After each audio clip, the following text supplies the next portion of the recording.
YouTube family. This is Take 5 with Nanette, where we spend a few moments in the day looking at a nugget of information that has the potential to help all of us change our perspective and learn to think for a change.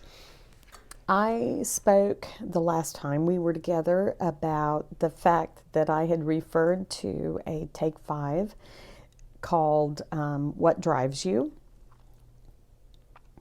And when I went back and looked, I actually was shocked to find out that I had planned on doing that Take 5, but I had never actually done it. So in order to catch you up on all the times that I've actually referred to it, I am going to talk about it today. When I say what drives you, that has to do with the fact that when God knit us together in our mother's womb, we were created with four longings or desires or needs, whatever you want to call them, that our soul was driven by. And that was made to be satisfied. Those things were made to be satisfied in our relationship with the Lord and our relationship with others through the Lord. And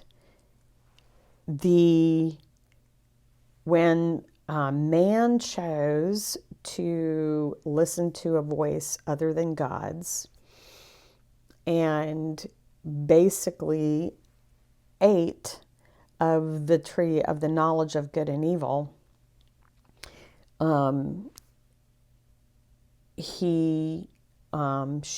they became aware of sin, and their eyes were open to sin in the world. And they didn't need that. God said they didn't need that to live an abundant life with Him.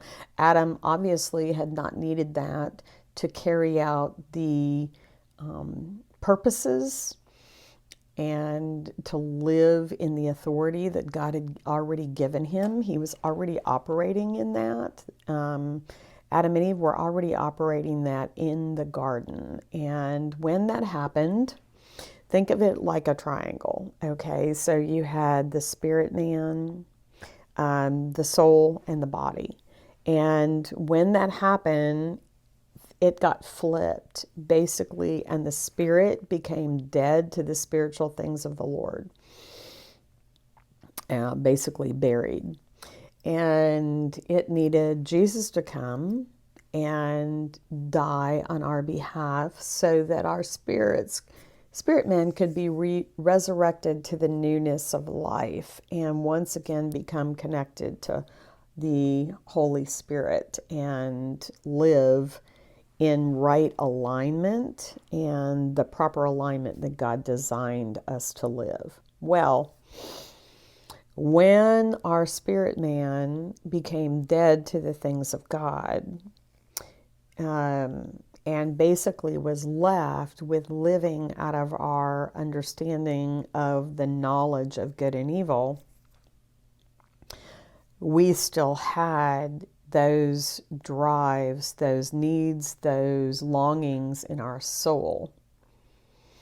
And those longings were made to keep us connected to our Creator and to foster intimacy and an intimate relationship with our Creator. And we still had those. So man runs around today trying to continue to satisfy those longings in lots of different ways.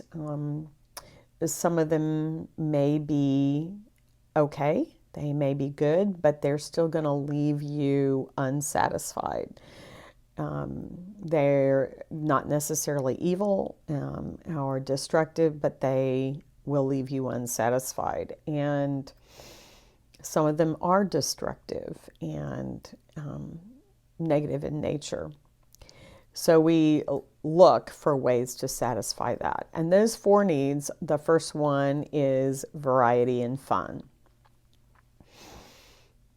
And I will tell you that one of the lies the enemy tells people is that you won't have any variety and fun if you give your life over to the Lord. Oh my gosh, I can't believe how many times I've heard that it's restrictive, it's legalistic, it's just a bunch of rules of do's and don'ts. I've never had more variety and fun than with my life 100% yielded to the Lord. So that was the first one. And if you want to know what the other ones are, stay tuned and we will do part 2 of what drives you in the next episode. Thanks for joining us today.